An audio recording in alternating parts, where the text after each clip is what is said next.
I have some writing that I want to share with you, and it was inspired after listening to Edward Art's second video on his YouTube channel called Life is a Dream. So, this life is a dream. Relief comes from the stance taken to heart that this life is a dream. Your dream. Time to allow yourself to give your attention to what joys you desire to experience. Fear is a state of feeling in the mind, and it is a chosen state that you inhabit.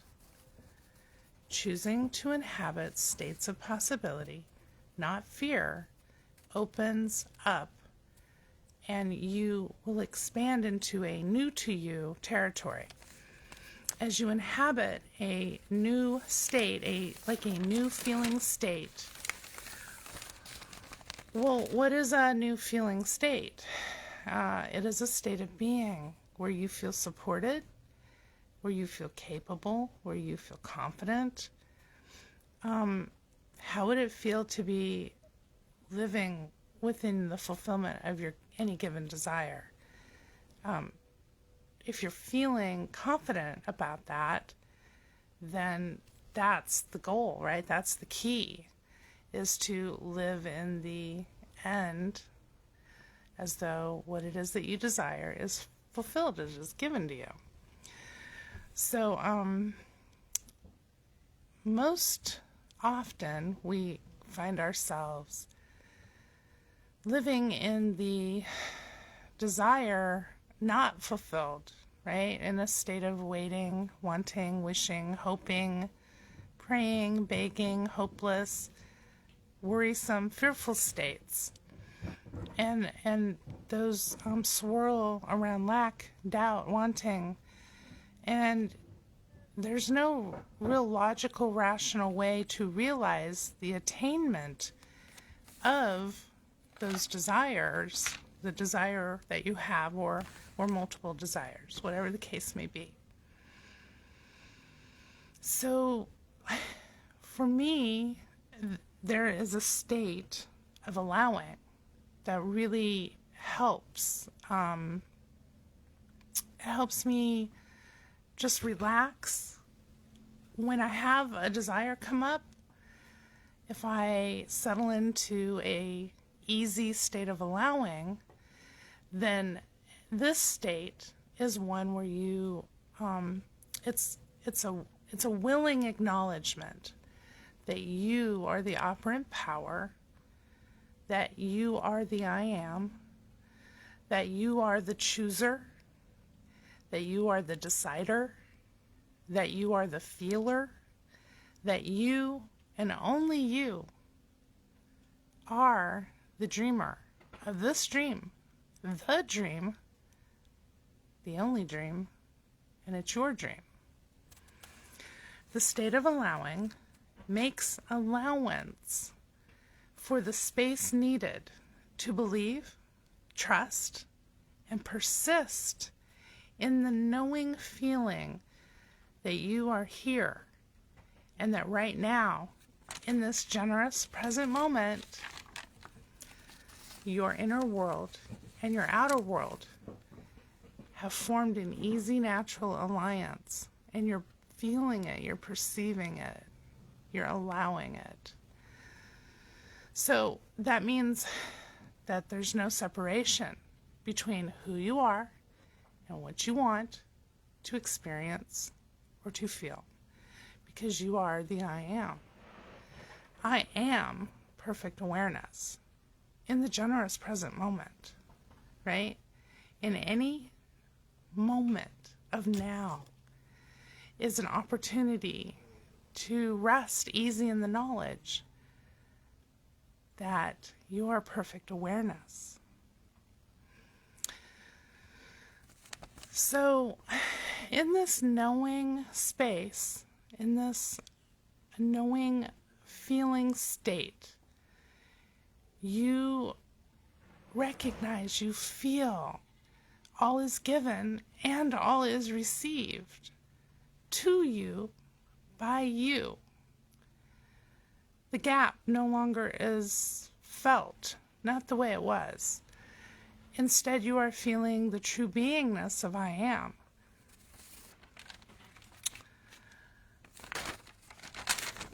Oops, let me turn my pages here.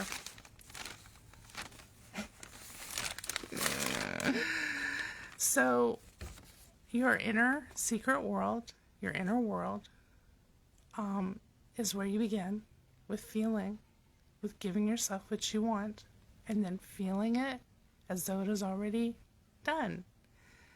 And that takes a little practice.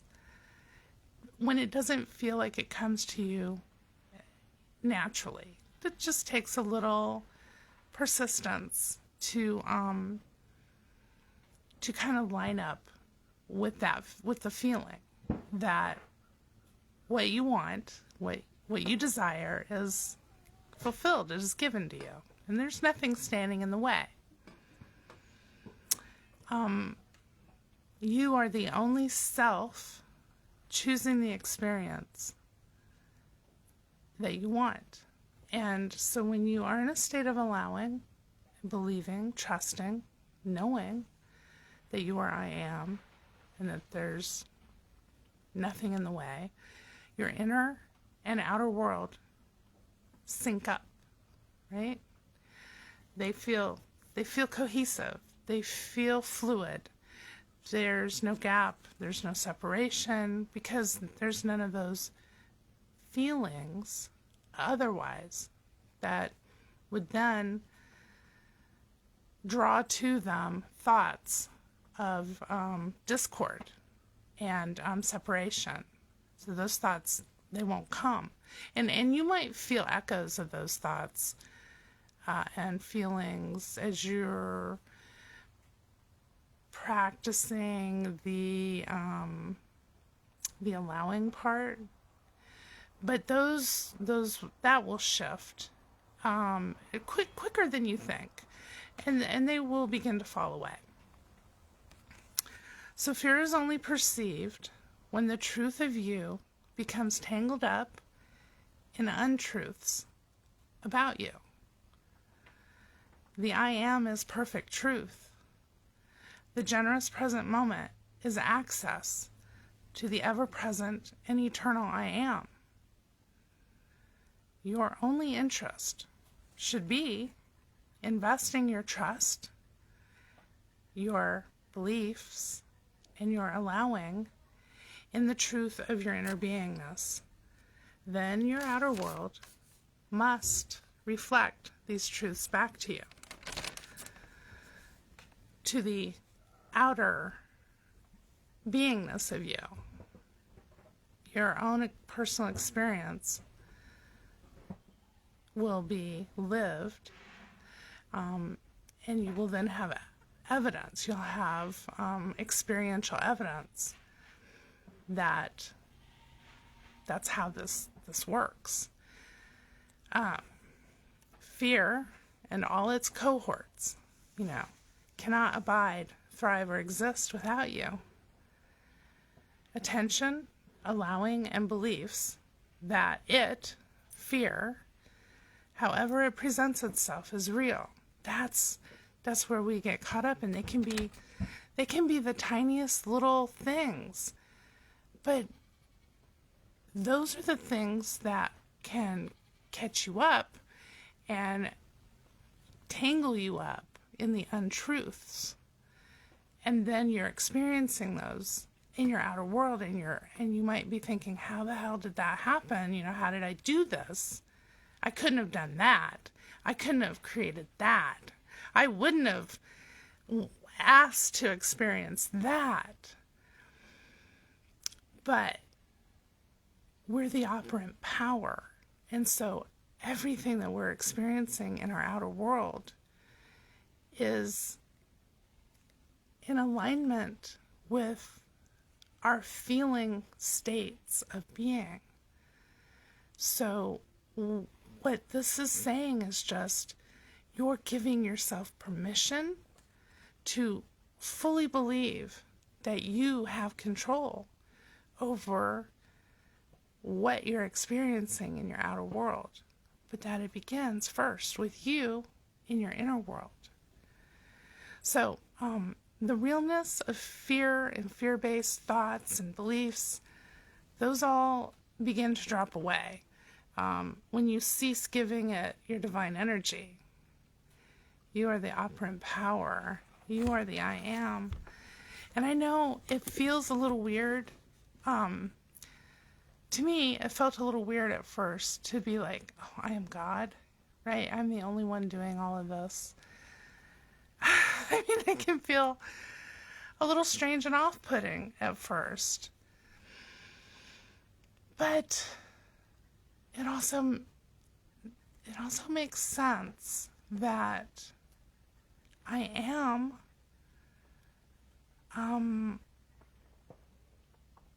the outer expression of God in this physical body, in this physical dream.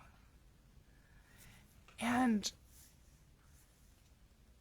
I have power to create,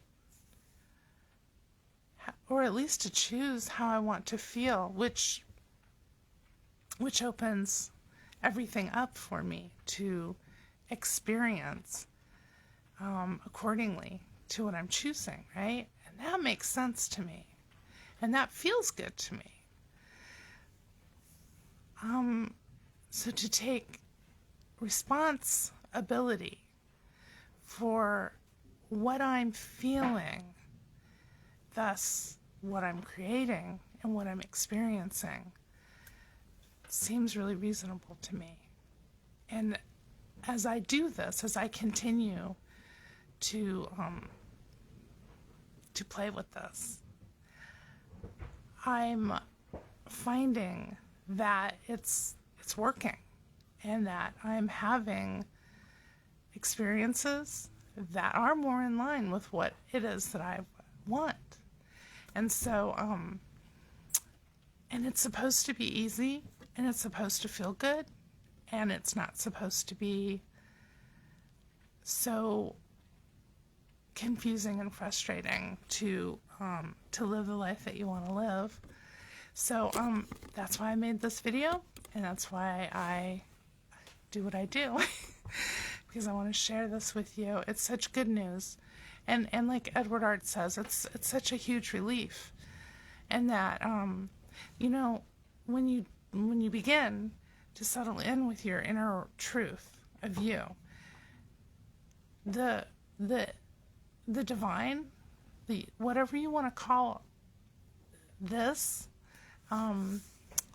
this power, it does put, it makes it showers you with relief, and things begin unfolding in your life that are, well, they feel good. And then that's always a relief too, because if you've had a lot of experiences where you've been really stressed and worried and confused and uncertain, or you just don't know what you're supposed to do, this kind of clears it up, and it makes it a lot simpler to navigate, you know, how you're moving forward with your feeling state. So yeah, I don't want to talk too much more about that in this video. I don't want it to be too wordy. But I just wanted to share these thoughts with you, and I hope that they help. I hope that it helps you to feel better and choose how you're going to respond, in your ability to respond and flow, and that you have the most beautiful day, the most lovely day, that you can give that to yourself and experience it and really enjoy it. Till we talk again, friend.